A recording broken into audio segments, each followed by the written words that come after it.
एक महिला ने जुड़वा बच्चों को जन्म दिया। इस बात को बताने के लिए क्या किसी इंसान के ऊपर मानहानि का दावा मतलब डिफेमेशन का केस हो सकता है? ऐसा नहीं होना चाहिए क्योंकि ये सरप्राइज एलिमेंट है फैमिली के लिए और कपल भी इस बात से खुश होगा।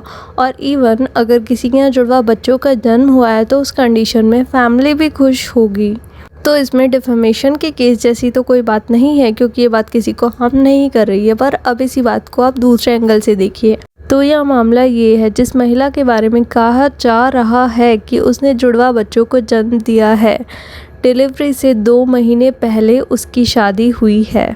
ये इस पर्टिकुलर केस के फैक्ट्स हैं और अब आप ध्यान से देखेंगे तो अब ये डिफेमेशन का केस बनता है। हम यह बात कर रहे हैं ऐसे ही मासूम से दिखने वाले शब्दों के बारे में जिनको अगर सामान्य तौर पर कहा जाए तो वो किसी की मानहानि नहीं करते और इनको किसी की मानहानि करने की इंटेंशन से ज़रूरी नहीं है कि कहा गया हो। जैसे इस मामले में एक सामान्य सी बात कि एक महिला ने जुड़वा बच्चों को जन्म दिया है। किसी की हानि करने का कोई उद्देश्य भले ही नहीं था परंतु इस बात की वजह से उस महिला के कैरेक्टर असैसिनेशन मतलब मान की धज्जियाँ उड़ाई जा सकती हैं।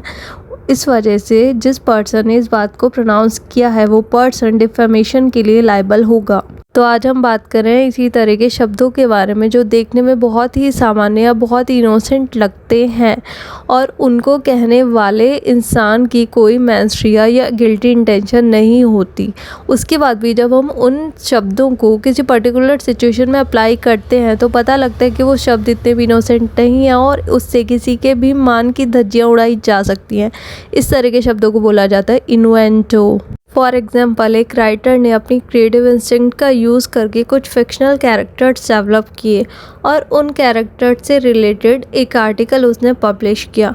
अब आर्टिकल्स को पढ़ने के बाद सबको ऐसा लगा कि उस आर्टिकल के कैरेक्टर एक रियल पर्सन से मैच करते हैं और उसके बाद उस आर्टिकल के बेस पे हालांकि उस रियल पर्सन को राइटर नहीं जानती थी उस रियल पर्सन की ट्रोलिंग होने लगी। जब ट्रोलिंग हुई उसके बाद उस रियल पर्सन ने उस राइटर को डिफेमेशन के लिए सू किया।